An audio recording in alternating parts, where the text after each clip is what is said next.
Welcome to our AITA where OP gets a toxic Karen fired. Am I the butthole for getting my coworker fired after she kept trying to prove that my service dog is fake? I have a medical alert service dog named Max who helps with a serious heart condition. He's literally saved my life multiple times by alerting me before I pass out. I started a new office job 3 months ago, and everything was fine, until Karen started her crusade against Max. It began small. She'd loudly announce pets aren't allowed in the office every time she saw us. I explained repeatedly that Max is a service dog, not a pet, and even showed her his documentation. She then started telling everyone that I was obviously faking because you're too young to be disabled. Things escalated fast. She would try to test Max by dropping food near him. She reported me to HR weekly. But the worst part? She started purposefully wearing strong perfume and spraying air freshener around my desk, which triggers my condition. Max alerted me 3 times in one day because of this. The final straw? I found out she was taking photos of me and Max, posting them in a Facebook group chat about fake service dogs, asking for ways to expose me. She included my full name and workplace. I took screenshots and went to HR. They fired her on the spot for harassment and creating a hostile work environment. Now, my inbox is flooded with messages from her friends and family saying I'm the butthole for getting a mother of 3 fired over a dog and that I should have just worked from home if I'm so sick.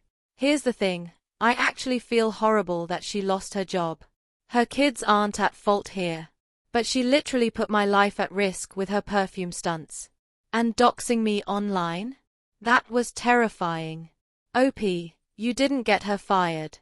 She got herself fired by violating company policy, and possibly attempted murder by the sound of it. I don't know what ARP's medical condition is, but if she's intentionally provoking it, isn't that at minimum assault? Maybe even attempted murder? It feels criminal. Like, I feel she could potentially be arrested for it at minimum. So OP, you get 0 out of 5 buttholes. I think I'll give her, let's say 2.5 out of 5 buttholes. Am I the butthole for refusing to give my inheritance to my mom after she disowned me for marrying my husband? I'm a 31-year-old man and I've had a rocky relationship with my mom, Kara. Growing up, she was very set in her beliefs about same-sex relationships and race. She would often say things like, I don't hate anyone, but I wouldn't want my son living that way, and, I raised you better than this. 5 years ago, I came out as gay and introduced her to my then-boyfriend, now husband, Marcus, who's 36 and black. Oh my God, the irony. The fallout was exactly what you'd expect. She flipped out, told me I was throwing my life away, and cut me off entirely. When Marcus and I got married 3 years ago, she refused to come to the wedding, saying she couldn't support my choices. We haven't spoken in 5 years. The only family member who really supported me through everything was my grandpa Jack. He was the one person who accepted me and my relationship with Marcus. After he passed away 2 years ago, he left me an inheritance, which allowed Marcus and me to buy our first home together. It was bittersweet because I knew my grandpa would have been proud, but at least he was always in my corner. A couple of months ago, my mom reached out, completely out of the blue after 5 years of silence. She said she wanted to put the past behind us and claimed she forgave me for my lifestyle. I was skeptical.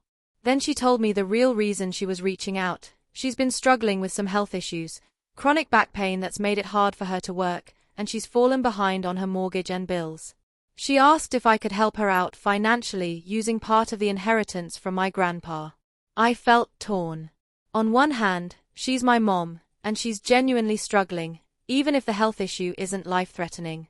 But on the other hand, she cut me out of her life the moment I didn't fit her narrow idea of what a good son should be. And she's never once tried to apologize or make things right with me or Marcus. I told her no. I've spent years building a life with Marcus, and it didn't feel fair for her to come back into my life now only because she needs something. Since then, she's been telling our family that I'm heartless and letting her suffer over a grudge. Now I've got cousins and family friends messaging me saying I should help her because family comes first, and that I'm being petty by holding on to the past. But me. Family doesn't disown you for who you love and then come back when it's convenient. Marcus supports my decision, but I still feel guilty. I know my grandpa cared deeply about family, and I don't want my mom to lose her home, but it's hard to believe she's reaching out now because she actually regrets how she treated me and my husband, and not just because she's in a financial bind. Am I the butthole for refusing to give her any of my inheritance? OP, one thing to consider here, which might make this easier, is what your grandpa wanted. I'm assuming this isn't your maternal grandfather, because if it was, he probably would have left her some money.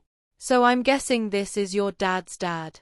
In that case, if your dad's dad really wanted to give your mom money, he could have, he didn't. He specifically gave that money to you. But actually, if that is your maternal grandfather and he intentionally didn't give money to his own daughter, then that makes it even easier, OP. So I wouldn't feel guilty at all. And next time your cousins or whoever call you about how you should put family first, say, okay, then why don't you do it? Why don't you give her money? Then just hang up. OP, you get 0 out of 5 buttholes. I'm giving your mom 2.5 out of 5 buttholes. Am I the butthole for being disgusted and just saying okay when my fiancé broke up with me? I'm a 28-year-old woman and I've been with my fiancé Alex, who's 34, since 2020. We met at a friend's party, hit it off, and we've been together ever since. He finished his doctorate in economics just last year. Since then, he's been working at a university. I have my master's in media sciences and decided to start working instead of going for a PhD. Okay, so the problem is, Alex broke up with me last Monday. But it was literally so surreal, and honestly, just weird. For the past few months, he's been acting strange. He'd make demands and then drop them immediately. For example, he told me we were going to repaint our walls from dark green to white. When I asked why, he just said for FS sake, forget it, and never brought it up again, even when I asked another time. He came home and got mad because I was sitting on the couch with my head under a blanket. I had cramps. He was upset because I was just sitting there watching Netflix. Mind you, the house was spotless. When I tried to talk about it, he'd say, forget it, it's not a big deal. This kind of thing became common. Every time I tried to communicate, tried to figure out what was going on, whether it was something I did or maybe he was just stressed, he would just say everything was fine but clearly seethe with rage.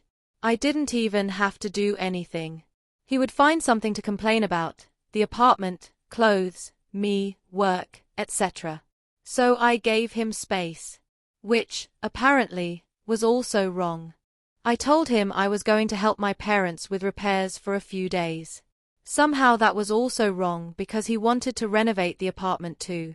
Then on Monday, I got a text saying we needed to talk. I knew what was coming. After the last few months, I had made peace with it. When I came home, he was sitting on the couch. He didn't even wait for me to take off my jacket before saying, I want to break up. Then the verbal diarrhea started. He told me he resented me because I didn't pursue my academic career further, even though I was capable, and he didn't want to upset me at the time. Then when I started making more money, since he didn't make much as a PhD student, he felt like I should have the last word financially, which he hated. Mind you, I never said anything like it's my money, so I get the final say. That's a rule he imposed on himself, and hated it. He said he hated our paint scheme, the couch, even our freaking crock-pot. Then he told me he rejected a better PhD program to stay here because I had already started my job by the time he got acceptance letters. Only, he never told me he had even applied overseas. He said a few months ago that he checked in with a friend who's in that program, saw how they're thriving, and decided that I ruined his life. He said I had too much control over his life and hated the idea that I could just decide not to pay for things and screw him over. He also said he hated how all of his friends loved me and wouldn't let him vent about me. Then he said, I'm done. I was floored. I had already made peace with the idea that we were ending. And it hurt. But after that rant, I was just disgusted. I looked at him, probably with a disgusted expression, and said okay. He lost it. He said, this is exactly what I meant. It's horrible.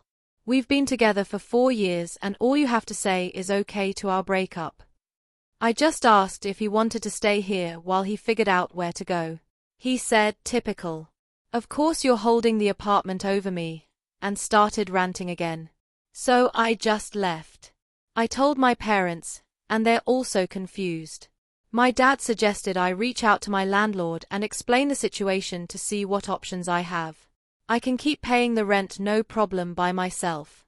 My boyfriend covered the utilities and some subscriptions. Alex is still mad. He's going between texting me like a robot about the logistics of the split to being a seething butthole complaining about everything. I'm not even hurt anymore. I just feel nauseated by him at this point. I don't know. Should I have reacted differently? Heh.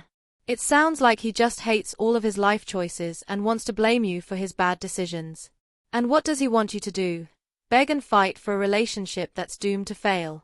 Yo. This guy's toxic. OP, I'm giving you 0 out of 5 buttholes. I'm giving him 2 out of 5 buttholes.